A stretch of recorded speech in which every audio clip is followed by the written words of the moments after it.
Alright, hey guys, today here we have, our war number 4 fights. Now, to start off, I have Dragon Man on, Node 26. And for this war, I only had 3 fights, so I'm actually going to be showing all of my fights. I was double backup. And yeah, first of all, I have this Dragon Man on 26. With Nebula, pretty easy fight. You go for your L3 and then you throw in L2 afterwards. And the fight ends. I have Swedeah on, I got all the works on, so the fight is probably going to be over, like, before you can even get the L2 detonate going, but this strategy just makes the fight super simple. You gotta bait the first special, and then you'll start shutting off the power gain and everything, and at this point, the fight is basically completely turned off. Yeah. You know, you really just want to avoid parrying. This is because, you know, if that happens, you're going to lose your charges, and then conflictor can start happening. It's not the end of the world or anything, but it can be a little bit annoying. So yeah, that's pretty much the whole fight. It's super simple, like I said, really nothing dangerous here. You turn off everything. You're using Nebula versus a robot. I mean, it's Nebula versus a robot, come on. And yeah, super easy fight.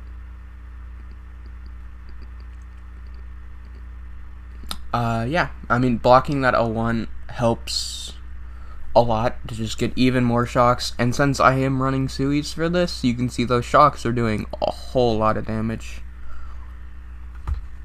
And yeah, I mean, the fight's pretty much over at this point. Swedeahs really make Nebula's damage scale just extremely well, so even on a fight like this where you're not going for the normal strat, the fight is just very, very quick. Yeah. Highly recommend turning Swedeahs on for that if you're doing that fight, and yeah, definitely makes it just a good bit quicker, so you don't have to, you know, have a long fight. Next up, we have Hood versus this King Groot on Node 50. Now, the one trick with this is you need a lot of bullets to be able to kill this King Groot. You need like 50, and you start with 28. So, what you have to do is you have to let the Fate Seal fall off. And this is going to let you stagger King Groot's Fury buffs. And what this does is gives you an extra bullet for every single Fury buff that you nullify. But the Fate Seal does not give these extra bullets, which is why you have to let the Fate Seal fall off. You don't have to let the Fate Seal fall off every single time, of course. You know, you only have to get 50 bullets in this fight, so you only need to get somewhere around 22 extra. So it's not like you have to do, you know, every single Fate Seal fall off. You see, right now we have a lot of bullets. I'm not worrying about letting it fall off yet.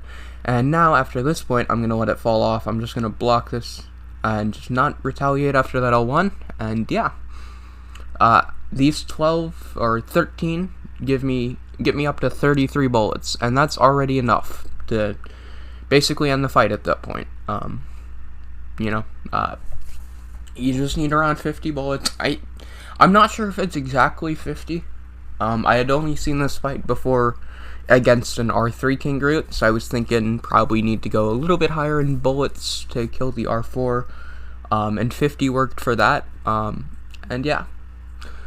We throw our L3, just because we might as well, and we just want to build up 18 more bullets, and then work on ending the fight.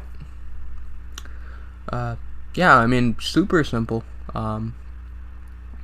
Definitely the best option for this fight. I mean, there's really no actual danger or anything here.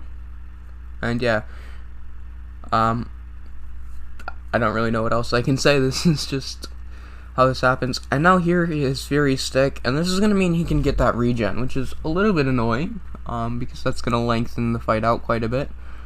Because my stagger is not going to stick, because I don't get any crits there, and then he gets the regen, so I just gotta make sure I keep the bullets up, and I don't let them expire without my heavy, and I'm trying to get the invisibility so I can throw a heavy. Here he lets me get it, and instead of going for the heavy, because there is a bug with Hood again, where sometimes he doesn't trigger the miss every time, which is a little weird, but yeah, fight's over.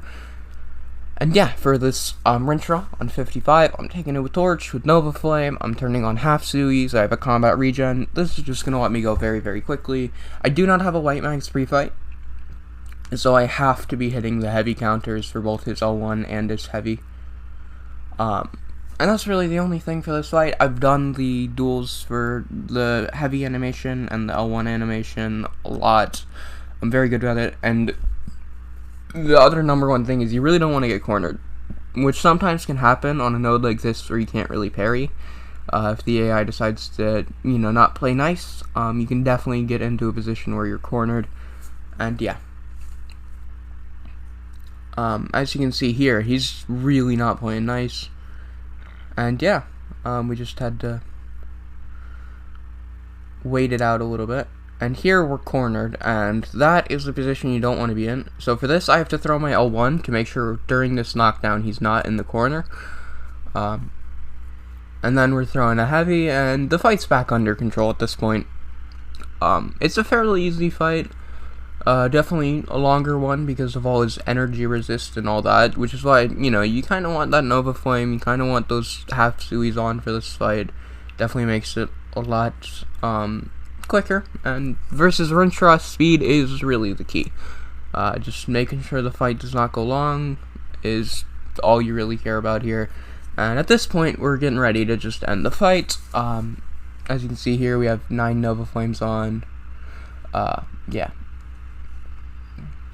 I'm just going to block this L2, does not do enough damage to worry me, and then I just sidestep into my own L2, and the fight's just over like that. Not my cleanest work on that Rintrah fight, but it was good enough, and yeah, I mean, it's a fairly simple fight, just a bit of a long one, and yeah, take care guys.